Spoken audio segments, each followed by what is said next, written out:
Hello, আসসালামু আলাইকুম viewers, কেমন আছেন? আশা করি আল্লাহর রহমতে আপনারা সবাই ভালো আছেন। আমিও আপনাদের দোয়ায় ভালো আছি। তো আজকে আমি বুটের ডাল দিয়ে গরুর মাংস রান্না করে দেখাবো। আমি প্রথমে গরুর গোস্তটার ভিতরে পেঁয়াজ, আদা, রসুন বাটা, তারপর ধনিয়ার গুঁড়া, মরিচের গুঁড়া, হলুদের গুঁড়া, গরম মশলা, তেজপাতা সব কিছু একসাথে দিয়ে লবণ সব কিছু একসাথে মিলিয়ে আমি সুন্দর করে একটু হালকা পরিমাপ পানি দিব। পানি দিয়ে ঢাকনা দিয়ে ঢেকে চুলায় বসিয়ে দিব। বুটের ডাল দিয়ে যখন রান্না করব, এর জন্য আপনাদের ভাইয়াকে দিয়ে বুটের ডাল আনালাম বাজার থেকে। আনিয়ে এখন বুটের ডালটা ভালোভাবে ধুয়ে নিব।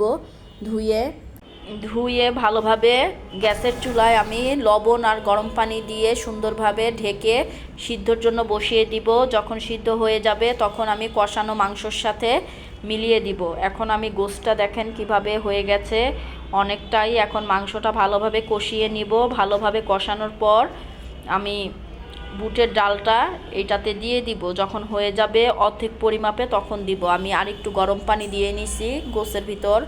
আজকের এই ভিডিওটা যদি অবশ্যই আপনাদের কাছে ভালো লাগে, আমাকে লাইক, শেয়ার, সাবস্ক্রাইব করে আমার চ্যানেলটি পাশে থাকবেন।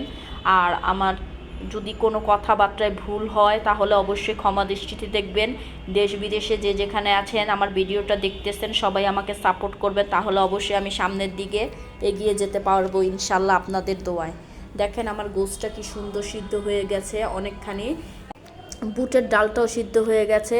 এখন আমি গোশতটা ভালো মতো কষায়া বুটের ডালটা ঢাইলা দিতেছি। যখন নাকি বুটের ডালটাও সিদ্ধ হয়ে যাবে পুরোপুরি, তখন আমি সুন্দর করে কষানো মাংসর ভিতরে ডালটা দিয়া ভালোভাবে লাড়াচাড়া করব। লাড়াচাড়া করে ভালো মতো মিলায়া আবার সুন্দর করে ঢাইকা রাখবো।